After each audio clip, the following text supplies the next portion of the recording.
Continuamos en Pasa la Voz. Les recuerdo que estamos en Twitter hoy con el hashtag numeral lo mejor de Pasa la Voz. Y justamente, Claudia, una de las secciones que tenemos en este programa es Póngale Cuidado. Y es una sección de denuncia. ¿Por qué este programa tiene esa sección? Bueno, porque pues lo que queríamos evidenciar es que ese tema que llamaba nuestra reflexión, ese tema que queríamos compartir con la audiencia del canal, era un tema que tenía dolientes, ¿no? Que tenía carne y hueso, que tenía historias humanas que, digamos, justificaban nuestras preocupaciones y que justificaban nuestras denuncias y nuestras demandas. Es decir, creo que uno de los aciertos de este intento fue no solamente mostrar la postura de las organizaciones, la lectura de las organizaciones, sin más que, sin fundamento. O de los expertos solamente. O de los expertos, sino mostrar la realidad de familias colombianas que han padecido situaciones concretas, ¿no?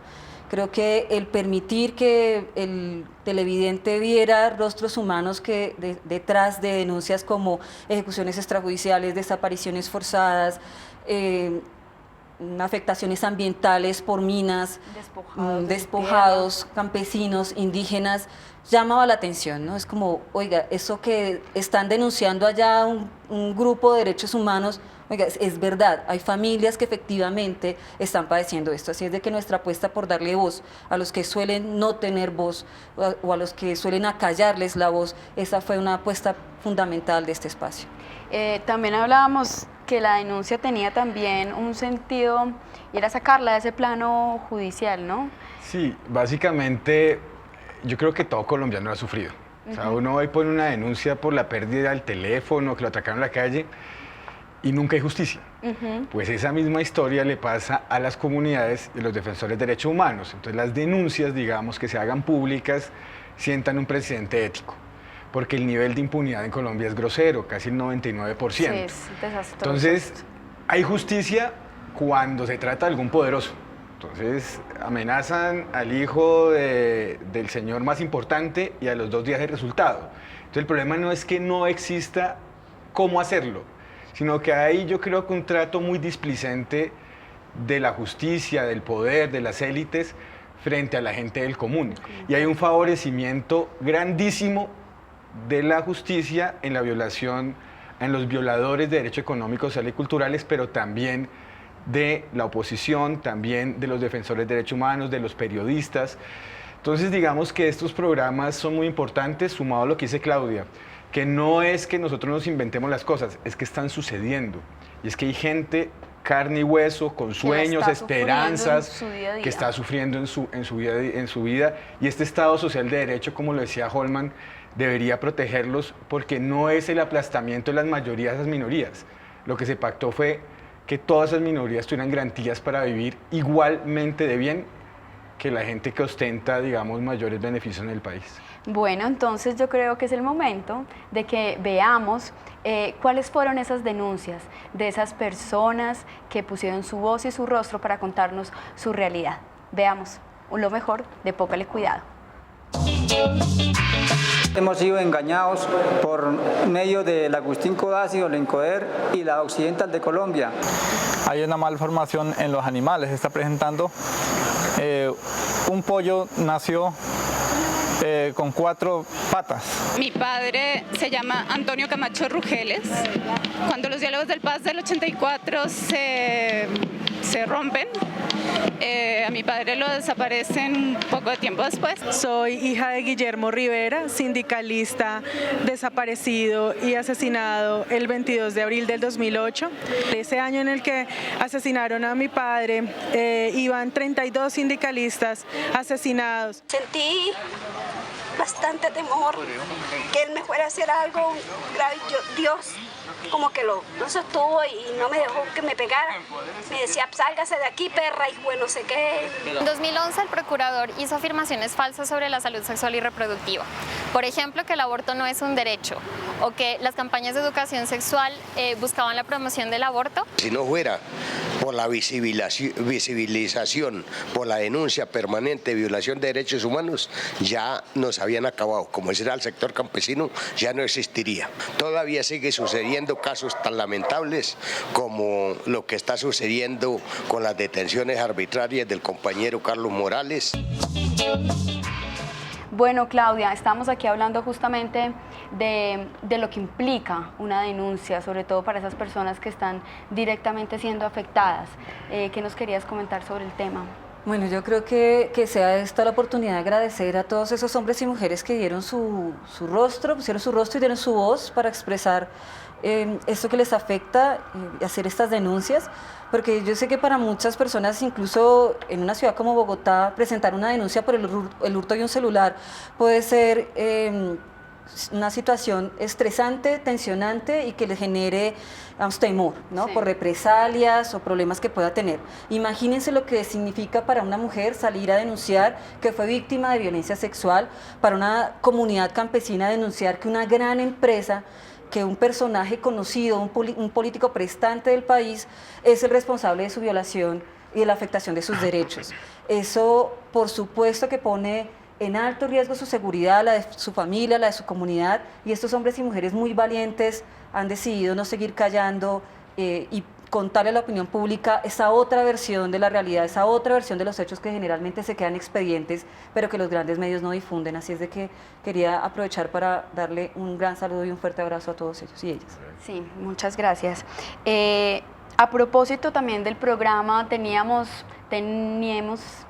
porque hoy todavía vamos a hablar de ella, y es la sección ¿Cuál es su rollo? Que era un poco mostrar también que desde el arte, me imagino yo, las diferentes expresiones artísticas, se podía hablar de los derechos humanos, y además encontramos que efectivamente desde el arte se habló de todos los temas de los que nosotros hablamos. ¿Cuál era esa idea de cuál es su rollo?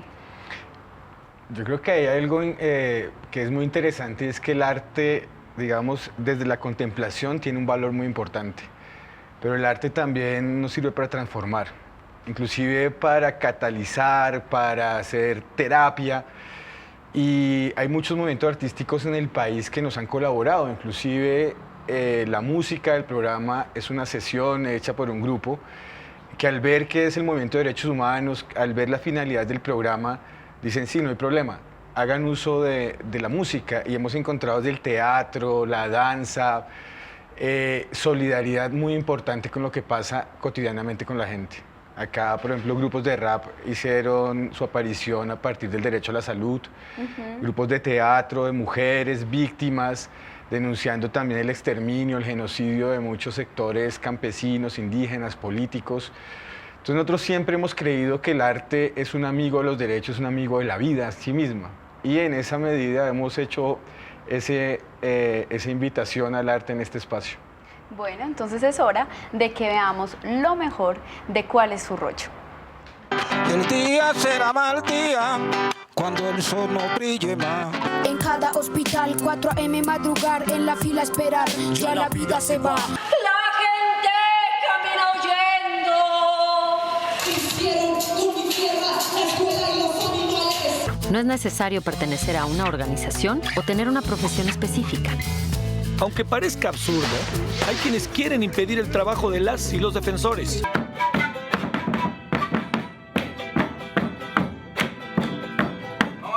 Hace 30 años, mi familia y yo esperamos justicia. Esperamos justicia. Esperamos justicia. Este es un trabajo hecho con la Alcaldía de Bogotá, con Bogotá Humana. Yo finalmente diría, hay que ver esta exposición porque los defensores de derechos humanos en Colombia son los principales referentes éticos que tiene esta sociedad. Bueno, Claudia, entonces tú nos querías contar también algo más de cuál es su rollo. Sí, yo creo que también fue una reflexión para desabogadizar deslegalizar, si se me permiten las dos expresiones, y la Academia de la Lengua no me censura, el tema de los derechos humanos. Es decir, hay otras maneras de expresarse, hay otras maneras de contar una historia y pueden ser maneras mucho más amables, mucho más perceptibles para una sociedad en general, mucho más vívidas, mucho más alegres para contar historias. Así es de que sé cuál es su rollo, tenía también ese objetivo. Contémoslo de otra manera, ¿no? O sea, a veces somos demasiado orales, demasiado rígidos en la forma en la que contamos y hablamos de derechos o de situaciones que relacionan derechos, y hay otros que han sido mucho más creativos y originales y lo hacen de una manera distinta.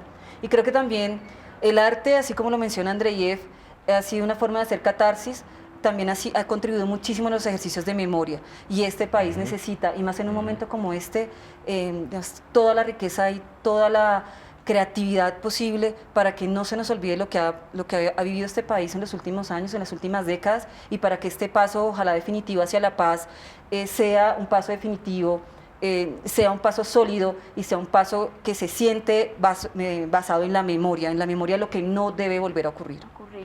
Detrás de todo este programa hay algo fundamental, y es que hay unas personas que están defendiendo los derechos humanos, que también van a los territorios, exponen su vida, denuncian, acompañan, aconsejan y guían a esas comunidades, a esas personas que hemos estado viendo aquí en el programa. Y por eso creo que uno de los mensajes más importantes era la importancia de la defensa de los derechos humanos y la importancia de los defensores de derechos humanos. ¿Qué nos quieres contar sobre eso, Andreyev? Pues este país es un país muy chistoso, ¿no? Porque acá nos ha tocado hacer campañas con el lema por el derecho a defender los derechos humanos, es decir, el derecho que tienen los defensores de derechos humanos en abogar por el bienestar de todos los colombianos. Y no solamente son los abogados los defensores, creo que cada líder que se sentó aquí es en sí un defensor de derechos humanos. La gente que en los barrios está viendo una irregularidad, un dejamen, una indignidad, y se levanta y es solidario con la gente, es un defensor de derechos humanos. Yo creo que en las culturas donde hay un respeto por la vida, la labor del defensor de derechos humanos es una labor muy bien vista. Aquí por todos los medios de comunicación se les estigmatiza, se les trata como si fueran marcianos o amigos del diablo o algo así. No, son personas común y corriente, y la defensa de los derechos humanos pues tiene varios ámbitos, como lo decía Claudia, pero este programa ha tratado de dar precisamente todo ese abanico, desde los abogados más abogados que litigan, hasta el ambientalista que está en las comunidades, desde su propuesta local, sus propuestas locales. Y creo que eso es muy importante en la televisión pública, porque no tiene los mismos intereses de la televisión privada, y es un patrimonio que habría que conservarse en Bogotá, y los bogotanos deberíamos exigirlo. Justamente, ahora que dices de ese presente y futuro que estamos viviendo un momento de cambios, de muchas expectativas frente a Bogotá, frente al cambio de administración. ¿Qué podríamos esperar de un canal como el Canal Público de Bogotá? ¿Qué queremos, qué proponemos desde Pasa la Voz? Pues lo que esperamos es que la nueva alcaldía de la ciudad tenga un compromiso real con los derechos humanos, con la paz, con la integración de la ciudadanía de una Bogotá que es no solamente la capital, sino una ciudad de todos, porque es una ciudad en la que reposan personas que vienen de diferentes regiones del país, que han vivido, no es una ciudad ajena al conflicto, por el contrario es una ciudad que ha recibido centenares de miles de familias víctimas de la violencia, que en su periferia también vive el conflicto, que vive además un conflicto socioeconómico fuerte, que vive un conflicto ambiental. Así es de que del canal público no esperamos que continúe con esta apuesta, sino que reclamamos que continúe con esta apuesta, porque este es un canal público, no es un canal que pueda ser movido por intereses económicos o privados, es el canal de la ciudad, y esta siendo una ciudad plural de un país que se apuesta hacia la paz, que se apuesta hacia la reconstrucción de ciudadanías, que se apuesta al fortalecimiento, a la reconstrucción del Estado de Derecho, hacia el avanzar hacia un Estado social y democrático de derecho, como lo reza su Constitución, no puede menos que generar espacios para que esas esos enfoques, esas visiones distintas, esa pluralidad que vive la ciudad tenga donde expresarse. No podría ser menos, sería un retroceso gigante de esta ciudad y de una administración que no promueva espacios de participación ciudadana y de defensa de los derechos humanos.